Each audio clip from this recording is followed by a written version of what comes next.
Hello and welcome to episode 64, the perfect remote job resume, or CV if you're in Europe.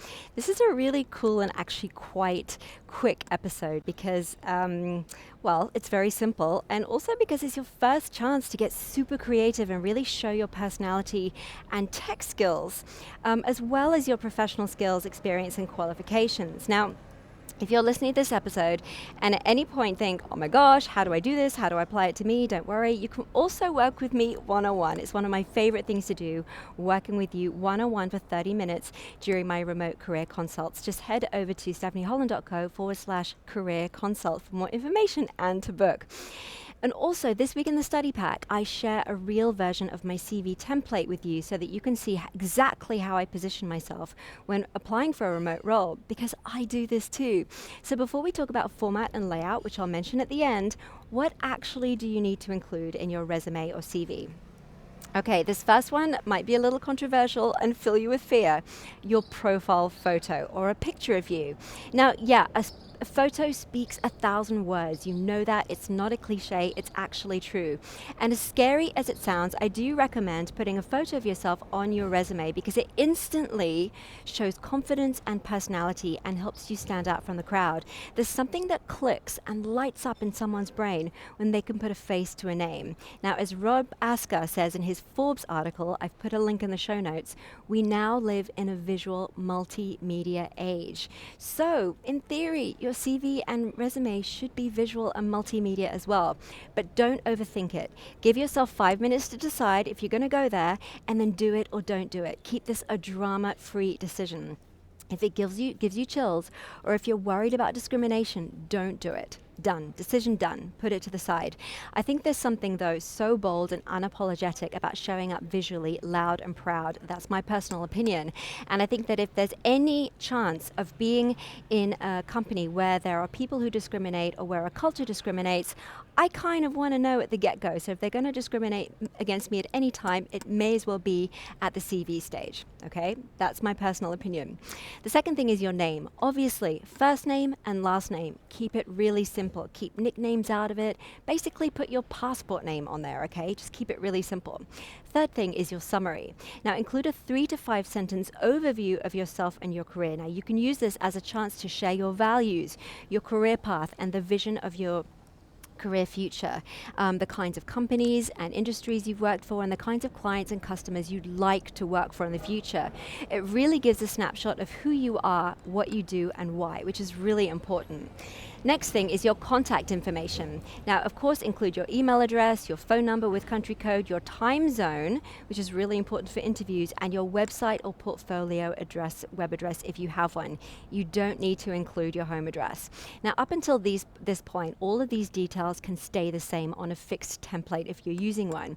So, you can set up a great template where these areas are just the same all the time, and then you just edit and adapt the rest of your information that we're about to talk through.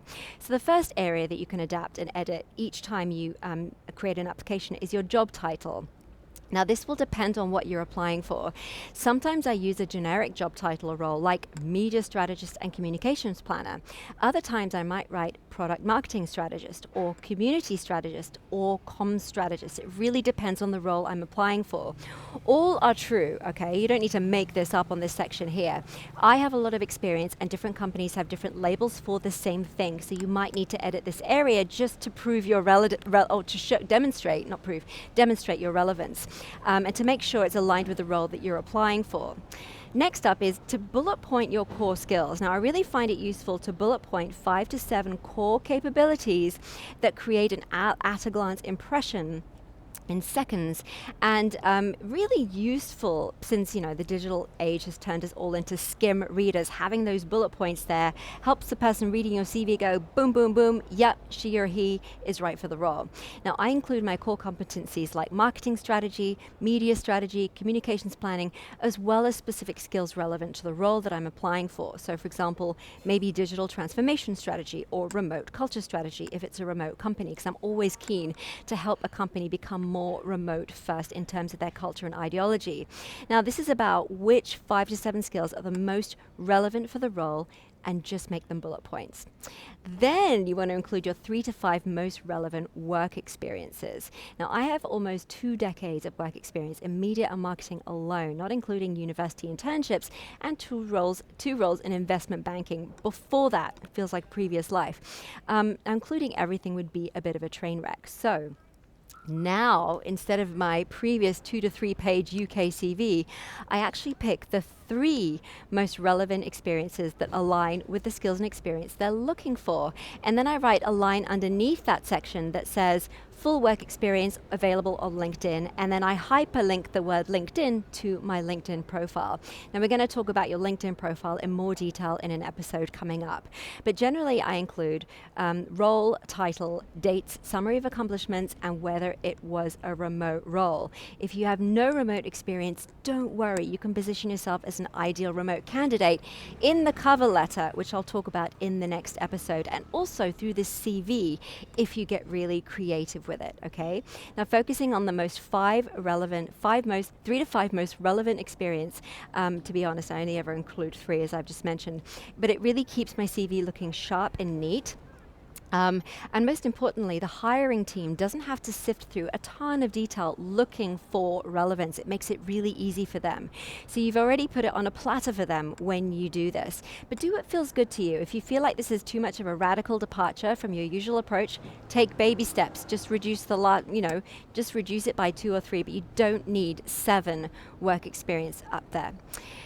And then finally, add 3 interesting things about you that show your personality. Now, I actually add my degree. I love my degree. I went to Edinburgh and I just think it's awesome. And then I usually mention my podcast and the fact that I'm an author and I self-published 2 books. So the 3 titles might be for me: University of Edinburgh, podcaster, and then author with a short description underneath. I keep these in 3 short sections. And that's it. But here are the golden rules.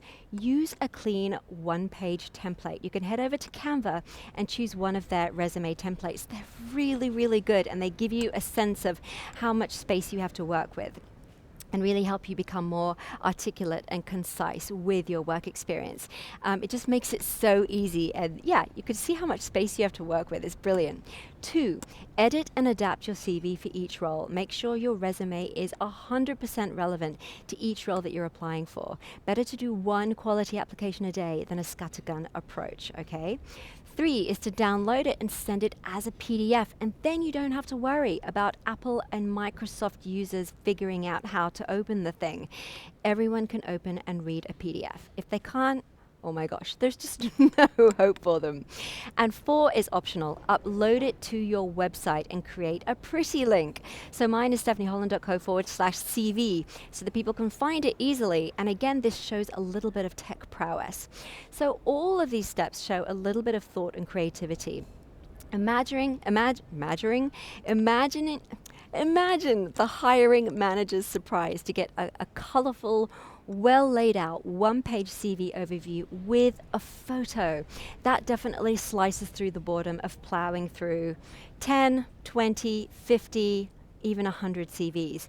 Now, over in the study pack, I've actually included my CV as this episode's bonus worksheet. It's called Worksheet 12, just so that you can find it easily, and so I don't muck up my worksheet numbers. And then you can see exactly how I present myself, the template I use, which you can find directly in Canva, and despite having 18 years experience, how I confidently condense my information into an enticing hors d'oeuvre that arouses enough curiosity to invite an interview. Not always, but it works pretty well. Now, at the end of the day, that's what the role of the CV is, to get you through to the next stage, which is usually a video interview. Now, if you don't have the podcast pack yet and have access to the worksheets, don't worry, you can grab a copy in the show notes at stephanieholland.co/63. So that's it from me this week. See you next week on Thriving Empire Podcast. But until then, keep living and working on your own terms so that you can build your career and the life you really want simultaneously. See you next week. Bye.